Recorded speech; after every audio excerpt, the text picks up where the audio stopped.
So first and foremost, I want to give all praises to the Most High Yahweh, and we do so in the name of HaMashiach Yahweh Shah, and I pray that this lesson is further edifying to whoever it comes across. So, there's a common misconception that the color of the Israelites was first debated in America. Many believe the world saw them as white until black people decided to change the narrative, develop the Israelite faith, and tell the world that the real Jews are the blacks, natives, and Latinos that were scattered through migration and slavery. For West Euro-Edomites, this view provides comfort, and with it, they can live their lives believing blacks, natives, and Latinos are in an identity crisis that should be ignored by all means. However, they fail to realize black people weren't the first ones to call the Israelites a melanated people group. Instead, when we look at history, we find that Europeans were the first people to believe, claim, and prove the Israelites were melanated, which means modern day blacks, natives, and Latinos are actually reiterating what Europeans taught and heard from their own descendants. So in all honesty, modern day West Euros should be mad at their ancestors instead of those who lost their identity because of what their ancestors hid. Now with all this being said, today's video will expose a few quotes from those Edomite ancestors. In doing so, we will further establish the color of the Israelite lineage, and Lord willing, whoever has ears to hear is further edified in the process.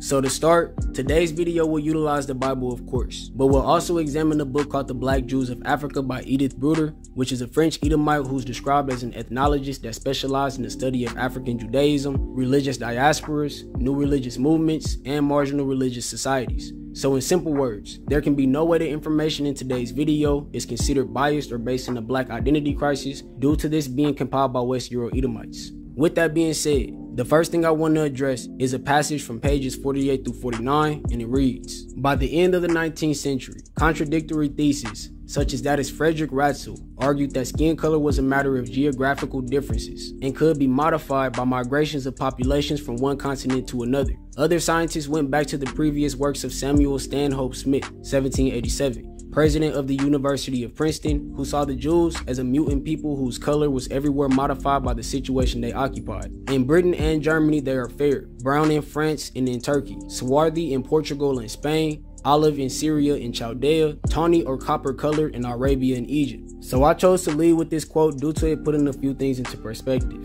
Here we are told Jews can resemble fair skin, which is white. This is not impossible due to Israelites being a multicolored people, as it is implied in Jeremiah 12 and 9.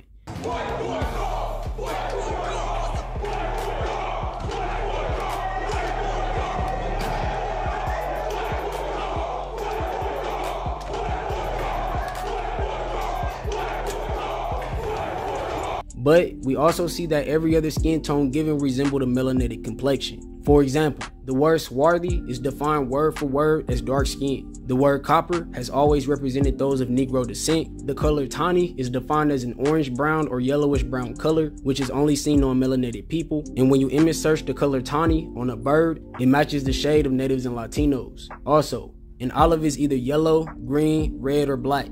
And due to no humans being green, we are left with yellow, red, brown, or black. We know red is not an option due to the writers of this quote seeing red skin as fair skin or white skin, which was already used to describe the Jews found in Britain. This will leave us with brown, yellow, and black, which are the general colors found on blacks, natives, and Latinos. Now with all this being said, due to the Israelites being the so-called mutant race, we can't generalize the entire lineage to one color. However, due to more descriptions being that of a dark complexion, it makes more sense to say the Israelites were a melanated people that came in different shades of brown.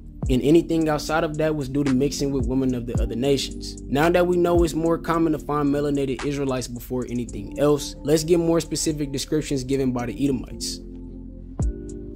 For this section, we'll move to page 46, and it reads, "In the Nazahan Vedas, a treatise of the early Middle Ages answering the Christian discourse about the Jews, the author wrote, the heretics ask, why are most Gentiles fair-skinned and handsome, while most Jews are dark and ugly?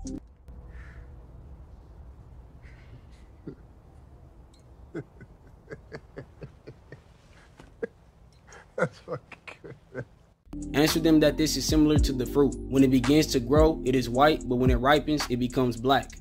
Now for context, the Nazahan Vedas is an anti-Christian document written by an unknown writer that was most likely a German Edomite. It was supposedly based on a Hebrew document, but from what I could find, it's just a collection of opinions and statements made about Christians and Jews in 1681. However, it's still a good source to understand the views on ethnic Jews during this time. For example, The passage immediately relates Jews to dark skin while placing fair-skinned people in the category of Gentiles, which means in the 1600s, it was commonplace to view an Israelite as a so-called black person and to attach fair skin to Gentiles, not Israelites. But to further the point, let's move to the next quote, which is on page 47, and it reads, "For the 18th and 19th century scientists, the blackness of the Jew was not only a mark of racial inferiority, but also the external manifestation of disease."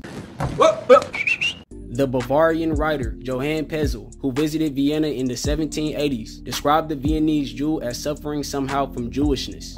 Now, before breaking that down, let's read a quote from this Bavarian writer, and it reads, "Excluding the Indian fakirs, there is no category of supposed human beings which comes closer to the orangutan than does the Polish Jew." I fucking hate this place, man. Covered from foot to head in filth, dirt, and rags, covered in a type of black sack, their necks exposed the color of a black, their faces covered up to the eyes with a beard, which would have given the high priest in the temple chills, the hair turned and knotted as if they all suffered from plica polonica. Hate you black bastards. You stink. I hate your black skin. I hate your black pants. I hate black pepper. I hate black keys on the piano. I hate my gums because they black. I hate Whoopi Goldberg's lips. I hate the back of Forrest Whitaker's neck. With these two passages, we see that black skin was so common on the Jew that it was viewed as a curse for the entire Jewish race by some people. We are also given a description of Jews having black necks and knotted hair, which again implies that they have black skin, but also implies that they have woolly hair, which is the opposite of what we see in the Holy Land today. As for the next quote, we are now moving to page 48, and it reads, "For the 18th and 19th century scientists, the blackness of the Jew was easily incorporated in the rhetoric of racialism. With specific political implication, the theories of Houston S. Chamberlain categorized the Jews in Foundations of the 19th Century, 1910, as a mongrel race that had hybridized with the Africans while they were exiled in Alexandria." Now, this passage is important due to it excluding the majority of fair-skinned people from the lineage of Israel. Here we are told the Jews were considered a mongrel race that hybridized with the Africans, which means the Israelites had sexual relations and reproduced with another group of dark-skinned people in Africa. This is important due to Genesis 46 and 26, telling us the Israelites started as 66 people in Egypt before adding Jacob and the 12 patriarchs to the number, which means they entered Egypt with the 12 sons of Israel, Jacob himself, and 66 of their relatives, bringing the total number to 79 people. After this, the Israelites grew into a large nation in the land of Egypt, as it is written in Genesis 47 and 27, which would only make sense if the Israelite men were reproducing with Egyptian women to increase numbers fast. Just give me 3.5 minutes, maybe even 4. She'll be wanting to marry a nigga. Poor mama. Yeah. Older the berry, the sweeter the juice. Nigga, it's the blacker the berry, the sweeter the juice. Yeah, well, yeah. She blacker than a motherfucker, too. And later on, the Israelites would leave Egypt and inherit the lands of Canaan, as it is written in Numbers 34 and 2, which gave them more than enough time to intermingle with the children of Canaan that would have been left in the area. And as we know, Canaanites are brown and black like Israelites, but descend from Ham like the Egyptians, as it is written in Genesis 10 and 6, which makes Canaanites and Egyptians Hamitic Africans, as we are told in the Zondervan Bible Dictionary. This would mean Israelites spent many years mingling with the children of Ham, which would lead to their descendants having dark skin. With all this being said, when we revisit the last passage we read from the Black Jews of Africa, and we see the Edomites claim that Jews mated with Africans, it would agree with the record that was given in the Bible, and it would only make sense for the descendants of Israel to carry those swarthy genes passed down from their ancestors. So due to TikTok only giving me 10 minutes, we have to stop here for today.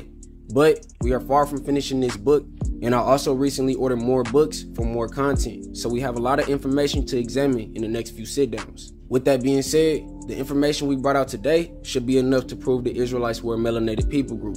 And if you disagree, it's due to you being brainwashed to believe lies before testing those lies with the truth. In the words of one of my actual friends, you're basic. It's a human insult. It's devastating. You're devastated right now. Either way, more proof will be examined in due time. But for now, Lord willing, this lesson was further edifying to whoever had ears to hear. Shalom.